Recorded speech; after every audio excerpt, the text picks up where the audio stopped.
Has everybody seen red tails sitting on the side of the road on power poles or on street lamps and everything? So what they're doing there, these birds are not really picky eaters, so they're just sitting and kind of waiting. They're kind of like cats when they hunt, I like to think. So they'll just sit and wait for the opportunity of something to come across the road. It could be a bird, it could be a mammal, a reptile, an amphibian. They're not picky eaters, they'll eat just about anything. And so they're just waiting for something to come across that road, and then they'll pounce much like a cat does and swoop down and grab that prey off of the road. This was just this morning, and he seems this calm with you holding him. Yeah. Wow. So what kind of, how their nests are typically, because we have some that nest by us. Okay. And I'm just wondering, what is there typical tree or how high, do you know any of that? I Any of the don't. nesting stuff? Okay. I really don't know much Okay. about the nests for Okay. red tails. I Exactly. mean, I know like a bald eagle's nest and all Yeah. that, because we have one of those close to Yeah. us too, but Yeah. Suppose if it they're was- not a maybe it was just- scavenger in no, that sense no, then? No. Okay. Did you have a question in the back? Do you know if they return to the same nest year after year? You do. Yeah. So it's A lot of times they're more loyal to their nests a lot of times than to their mate. At least that's for some birds. Is that true also for red tails? Red tails, I'm not sure if they're true or if they have true or nest site fidelity where they return year after year after year. Some might, but it's not for sure like year after year after year.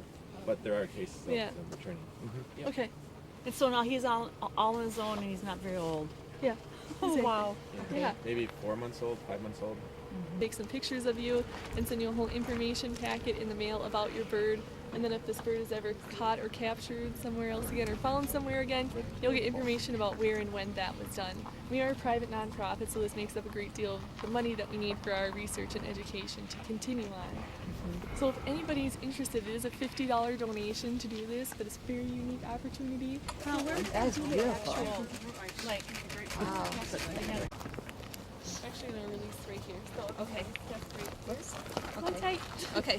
And we're going to get a release shot. So Okay. on 3, we're going to take a picture. But on Okay. 3, you're going to kind of give it a green shot. Okay. So get quite a big boost. Okay. So release that 3. Okay. So I'm going to count for you. And Eric's going to Okay. give a nice shot too. Okay. We're going to count in Okay. Are you ready? Yeah. 1, 2, 3. Oh, go, go. Oh, nice. Very nice. Very nice. Thank you. Yeah, for a minute there, I thought I didn't squish it enough that it was going to hit those trees. Oh no, that's totally fine. Okay. Does everybody want to come over and look? You do with that big smile on your face. We have a different kind of bird over here. If anybody would like to come on over and see it. Being so dark back. Some of the red tails look more like white fleck in the upper area. May I see the tail first? Ooh. Yeah, two, Whoa. and not only that, Whoa. two different things. Come on in. Come on in. Want me to talk first? Sure. We have here, we've seen a couple of these already in the hand this morning. Does anybody know? The immature red-tailed hawk. Immature red-tailed hawk. Red-tailed hawks are in the Buteo group. They have really big, broad, soaring wings, and they spend a lot of their time soaring. They are common in the Midwest, not so much in the forested areas, but in farmland. You'll see them often sitting on telephone poles or whatever. They're just scoping out the area, kind of like a cat. I like your thought there, like a cat waiting to pounce on whatever it finds.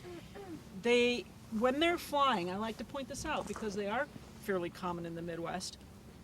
I like to point out how you can kind of tell what they are when they're flying. And there's 2 or 3 distinguishing characteristics. Hey, Brent. Oh, okay. One of them is this dark mark right here. We call that a patagial mark. And that's one of the things you can see when they're flying around.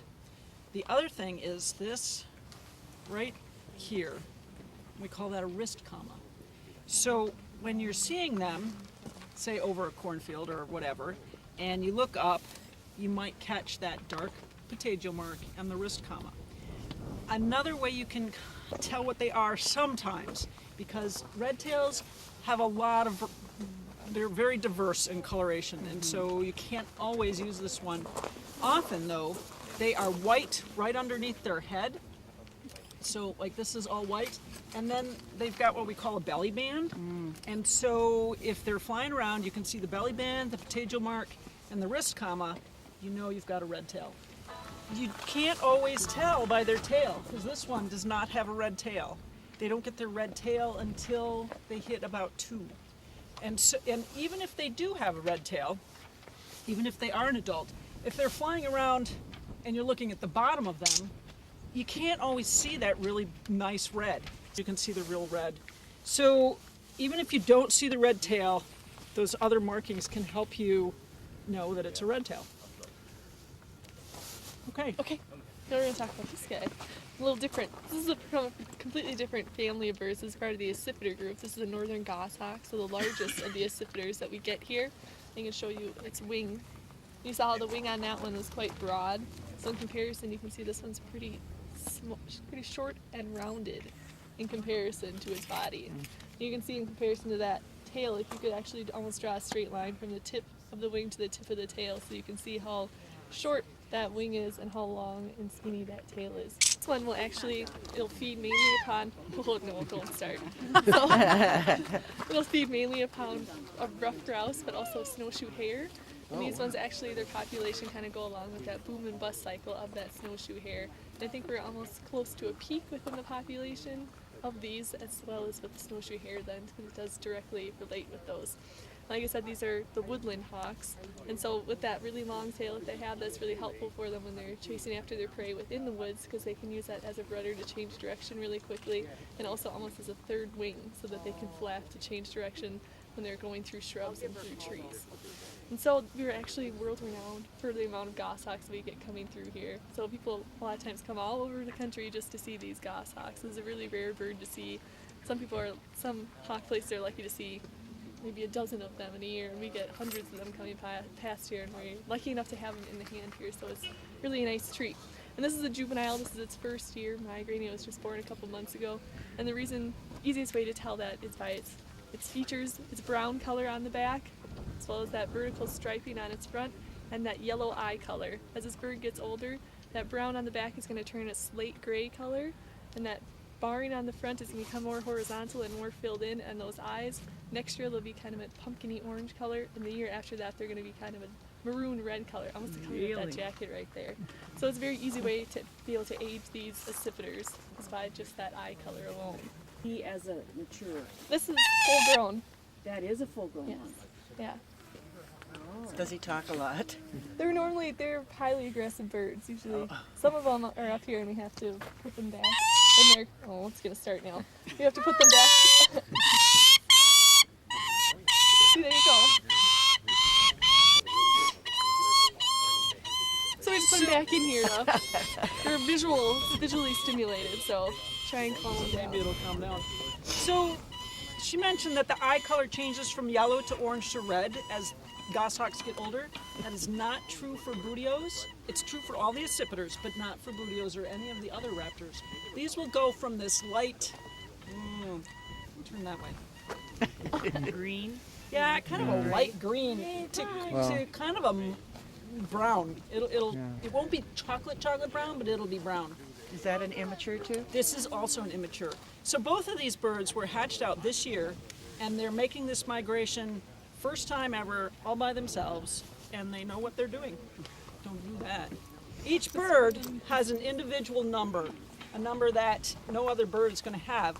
So, like our Social Security numbers. So if this bird is ever recaught, they can look that number up and find out exactly where it was caught, what was going on with it at the time. There's one really cool thing that I want to show you about all of these raptors. They have incredible eyes. They have really incredible eyesight so that they can see their prey.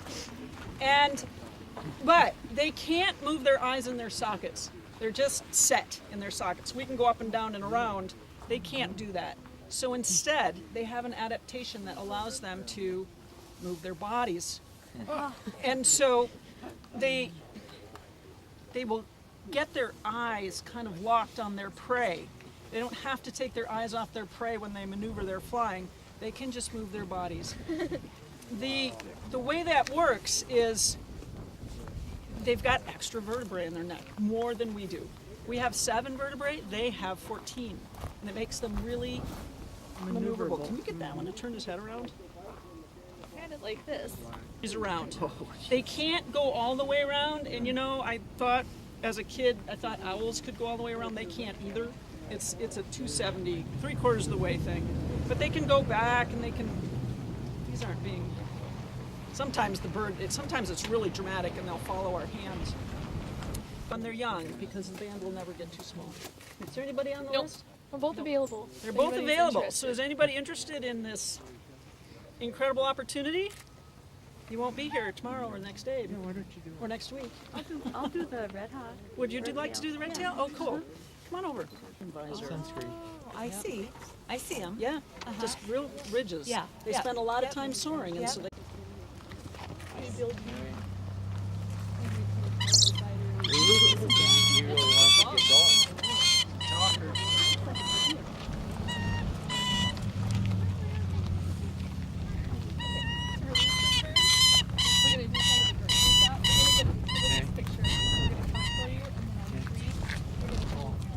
Vehicle behind you guys. Yeah, okay, the old Grandma. jock shot they call it or something. Okay, so we're here so we get a picture of this on 3. You're gonna release it. Okay. Okay? All right. Whenever you're ready, we get it on the way. Sure. 1, 2, 3. Whoa, he's a happy bird. Whoa. They're pretty. He's pretty sore. Very about me. Yeah. Right-handed? Yes. Keep your hand down for just a moment. This guy's pretty strong. Okay. You gotta hang on tight though here. Yeah, you want.